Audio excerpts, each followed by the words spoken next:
Hey everyone, so right off the rip, I apologize in advance. I have hiccups, so I'm probably going to stop mid-sentence and let out one. I'll try my best not to make it so obvious, but yeah. Anyways, so another rambling type video. First topic that comes to mind is social media. Now, when I say social media, I specifically mean the aspect of it, of like how it relates to you as a person, like what you put out there, you know. For example, I would argue that there exists a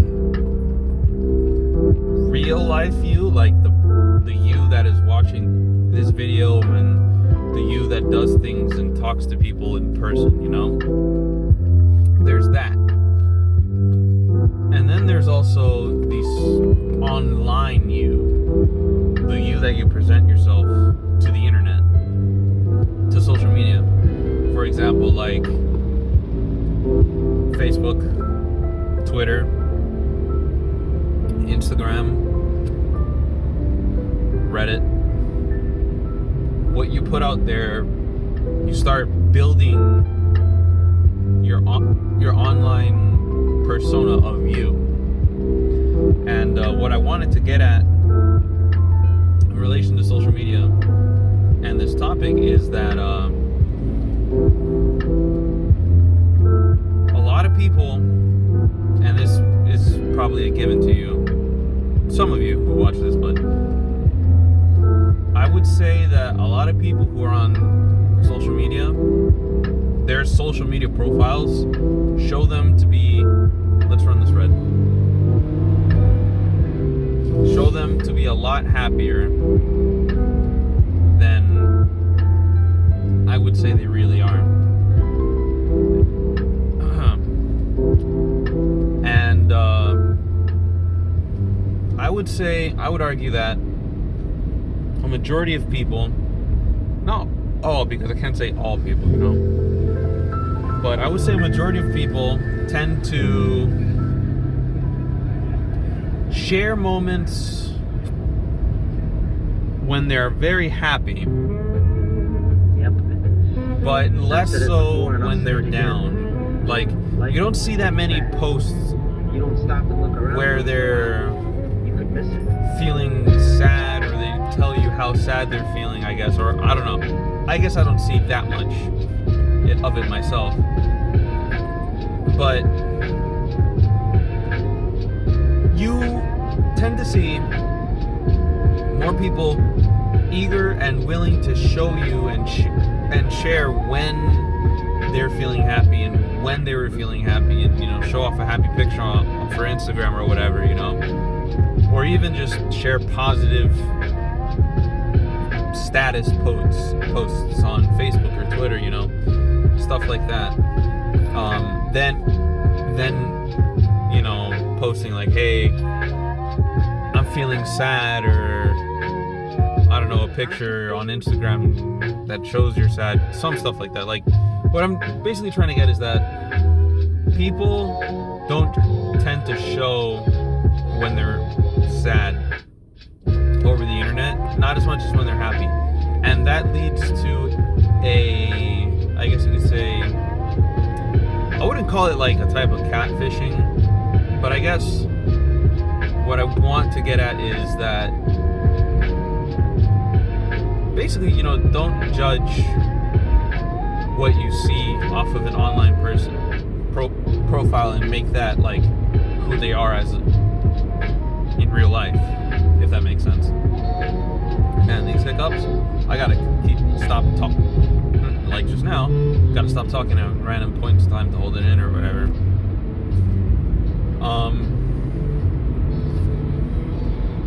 Yeah, not a lot of people share when they're sad, and it's like it skews your vision, your judgment of what, I guess, how people really are feeling. And this goes back to, well, I guess it can go back to one of my topics I talked about previously in a previous video, where I wish people were more honest with each other. I feel that would do all of us a lot of good. Hold on, I'm drinking water.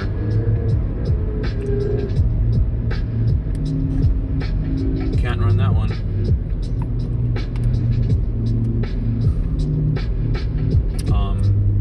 So that's that on that topic. On social media and how it's not all it seems to be at first glance. Now, second topic I want to briefly touch on, and it's a topic I haven't really touched on in a long time, is politics, specifically American politics. Admittedly, I didn't want Joe Biden to win. And of the two evils, I guess I wanted Trump to win.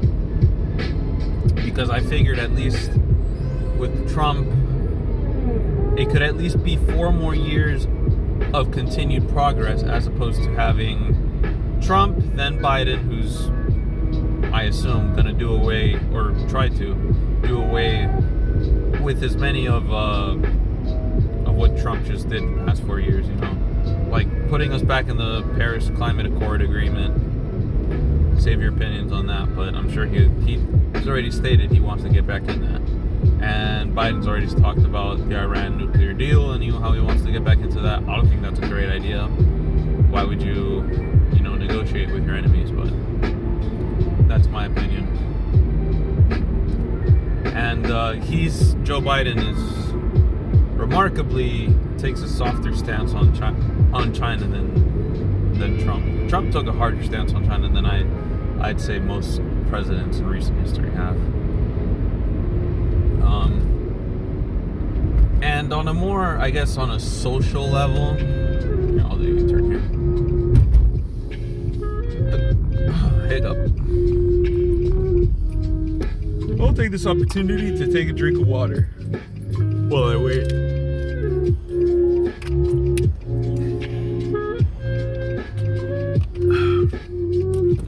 Maybe some of you guys want to tell me a good hiccup way to get rid of hiccups. Scaring me doesn't work, by the way.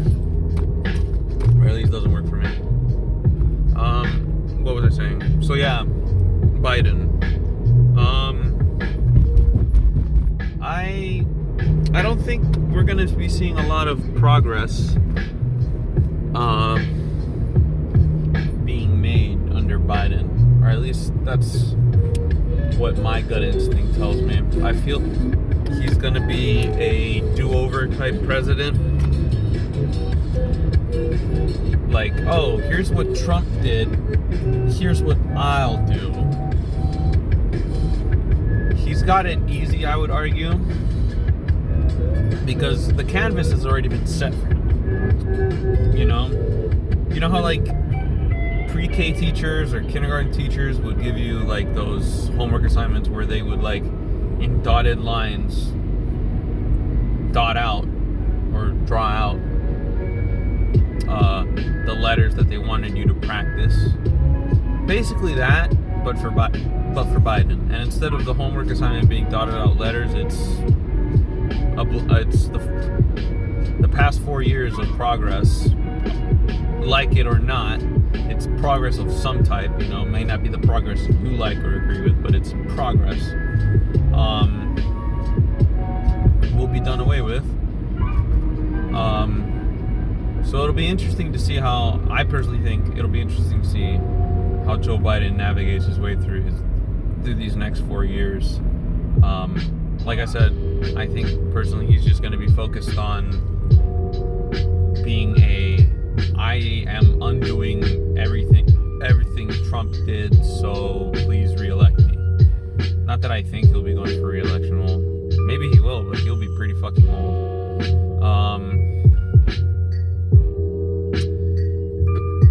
And then, oh yeah, I think I was talking about this and then I got off on a tangent. On a more social level, like culturally. I don't know if that's the right word, but I think on a more social level, I think that we're going to be, if Kamala is any indication, and her having the ear to that leftist squad in Congress is any hint that Kamala will be whispering sweet progressive nothings into Joe Biden's ear. We'll probably be heading the way of Canada in terms of like, oh, you better use their gender pronoun or else that's a crime, a hate speech crime or whatever. Now, do I see that happening eventually? Yes, to some degree, because we have the lovely thing called the U.S. Constitution, and I'm pretty sure having a fine for having someone call you ran over a piece of coconut or whatever the fuck that was. I'm pretty sure that giving someone a fine for calling you a dude when you look like a dude when you think you're a lady is not something you can, arbitrarily punish with monetary fine or like some time in like prison or whatever, or jail, I should say. Like, how do you quantify that? And I feel like there's more important things than honestly catering to the minority here and giving in to those types of demands. We'll also probably see relaxed immigration policies, which, again, you can have your own opinion on it. I personally just hope we don't go the way of like the European Union, where we say, yeah, anybody and everybody can come in, arms wide open type deal.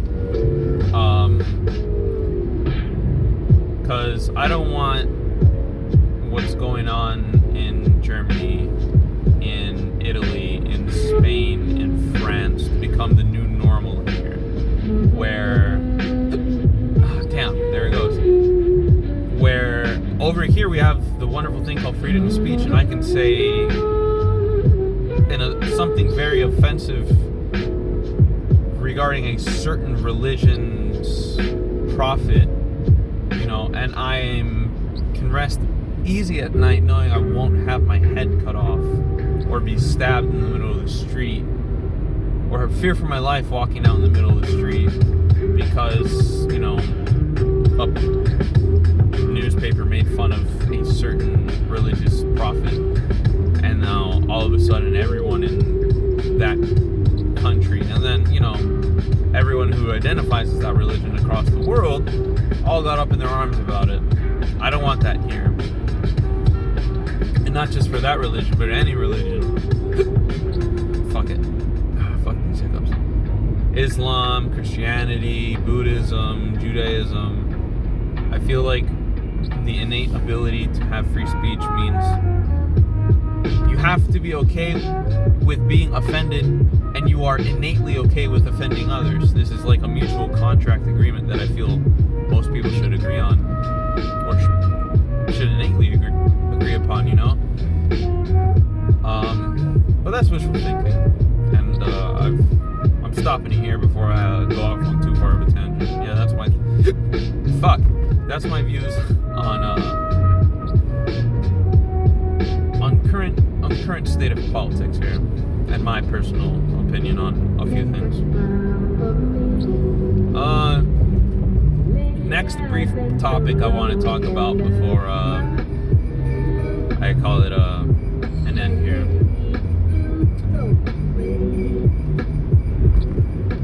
Anxiety.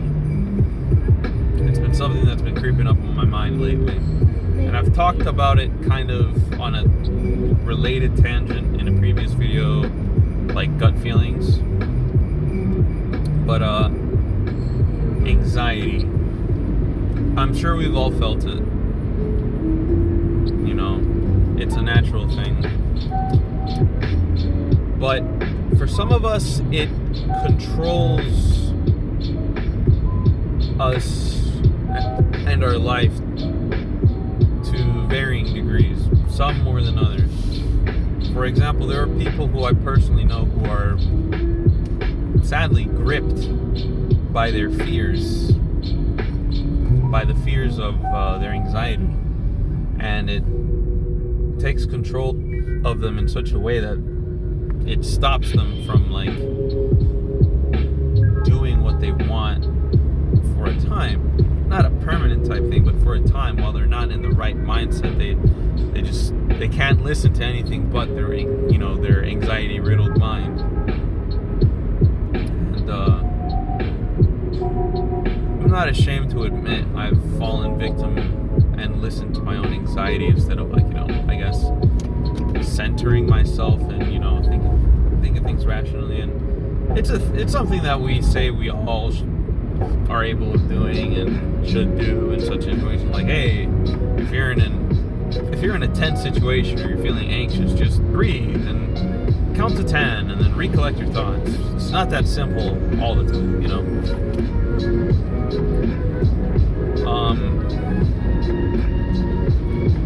As of recent, I've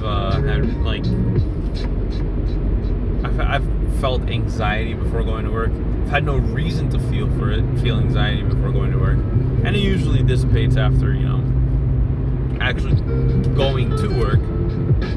But it's something that it seems, why the fuck is this on? I don't know why I kept it on. It seems that it's something that it can't be helped, at least for me.